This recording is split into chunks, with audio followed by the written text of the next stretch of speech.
Tot i que la d'ahir era jornada de descans, el primer equip de futbol sala del Cerdanyola Futbol Club va decidir avançar el partit a casa contra el Futbol Sala Club Salou i aprofitar l'avinentesa per entregar al públic la Copa de Campions de tercera divisió aconseguida la temporada passada.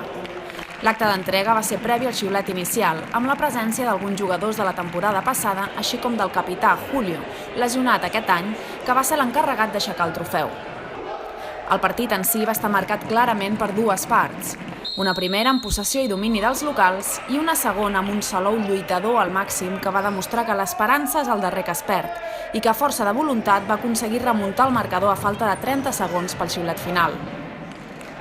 Els primers 20 minuts van ser verd i blancs. Àlex Péramos ja avisava al minut 3 en un xut que marxava desviat. Després una jugada per banda dreta de Guerrero que disparava creuat ajustat al segon pal. El Salou, que no acabava de sentir-se a gust a la pista, ho provava al minut 6 en un xut molt tou que marxava directament fora. A la següent jugada tornava a ser Guerrero, aquest cop per banda esquerra, qui aportava perill a la porteria visitant.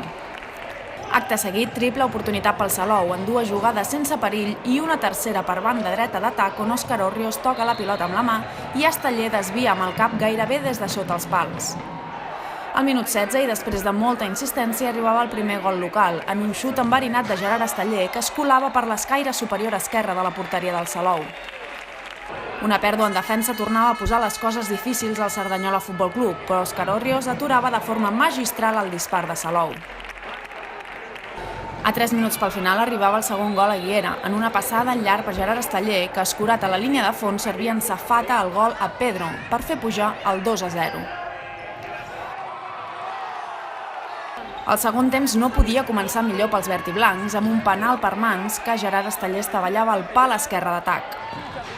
A partir de l'equador del segon temps, el Salou va treure coratge i va començar l'atac a la porteria d'Orrios.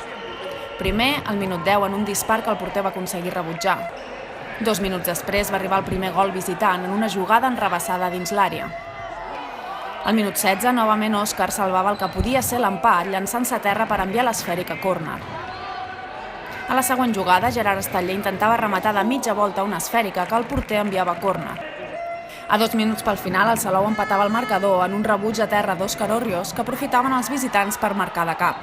Però els locals no volien deixar escapar els punts i a la següent jugada recuperava Pedro i cedia a Àlex Péramos, que disparava amb poc espai. I tornava el Cerdanyola Futbol Club en una passada de Guerrero des de banda esquerra que Pedro no arribava a rematar al pal dret. I quan tot semblava servit, a 30 segons pel final, el Salou s'avançava al marcador sense que els locals hi poguessin fer res. El Cerdanyola va provar a la desesperada canviar el resultat, però finalment els 3 punts van marxar de Guiera cap a terres tarragonines.